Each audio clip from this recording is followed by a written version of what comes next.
Well, Bill Nye's recent interview on CBS, and by the way, I wonder if, even as a counter-argument, they will ever interview a creationist, but don't hold your breath.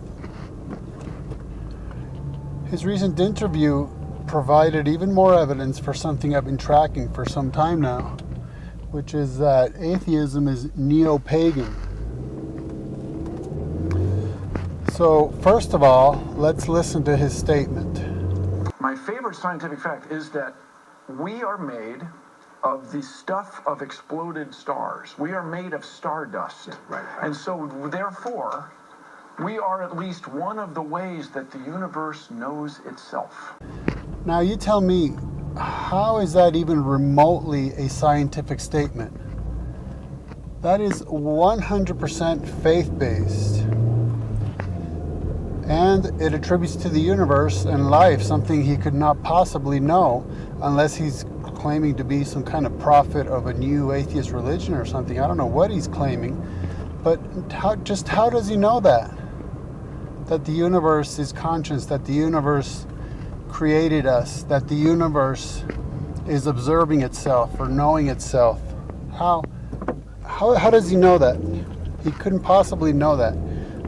This is Bill Nye, the religious atheist guy.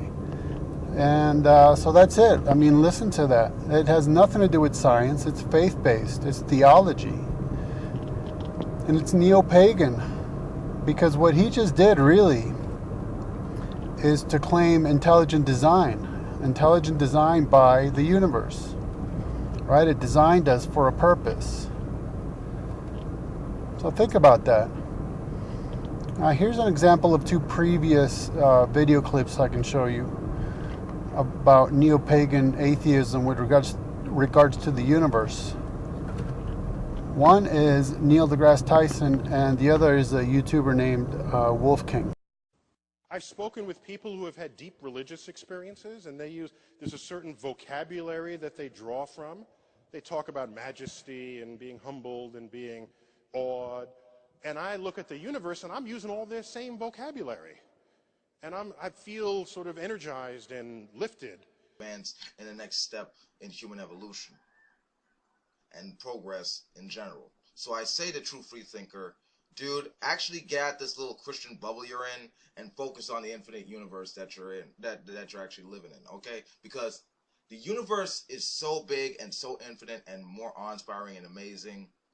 It's so many things that's almost indescribable, that your God is way too small and it's holding you back from actually understanding the awesome power that we're actually part of. And that's reality. You see, the issue is that, particularly as per Romans chapter 1, God's existence is so obvious that we're without excuse, and that the creation expresses this. It's evidence for this. His eternal power and Godhead is evident in the creation. So what atheism does, particularly through its never-ending cries of science and evolution, is to rob God of his creation. And it is to replace awe in God with awe in the creation, exactly as Romans chapter 1 says that people do.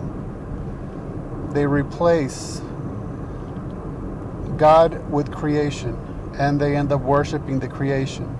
So here's some examples, forget God, don't look towards God. I feel the same way about the universe as you do about God, you theists. So look to the universe. The universe created us. The universe is alive and conscious.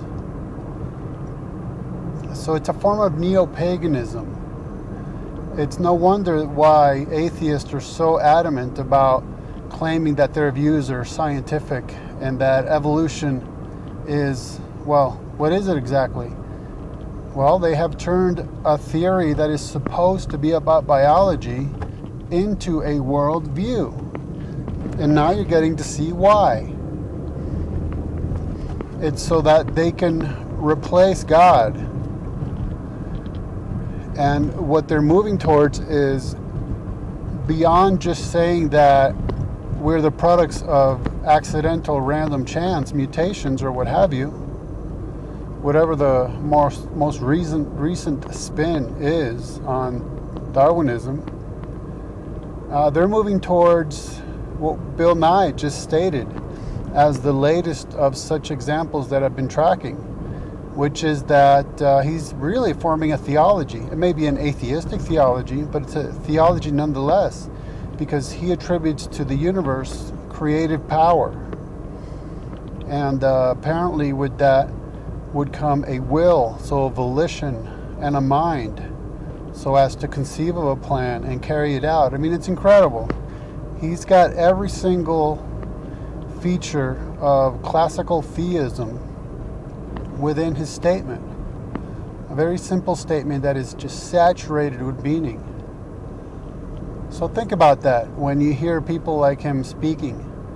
And it's not very difficult to dichotomize, to discern between the statements that they make that are actually based on provable science, and those statements that are either Darwinian storytelling or just generically bad, poorly informed, generalized statements, a lot of which you can hear in my previous video about Bill Nye's interview. And on the other hand, statements such as these that are absolutely unscientific, faith-based statement. And here I'm using the term faith in the atheist's mischaracterization of faith, belief without knowledge. And it just shows you how many so-called scientists, of course Bill Nye himself is not a scientist but a science educator, how many of them form the core of the worldview upon their faith. For instance, Nye mentions that one of his teachers was Carl Sagan. And what was Carl Sagan's most famous motto for his show Cosmos? The cosmos is all there is, was, or will be, right? I mean, that is 100% atheist faith-based and not scientific in the least bit. Scientific fact. One of the ways that the universe knows itself. Scientific fact that the universe knows itself. Scientific fact. We're scientists. We can conceive of anything.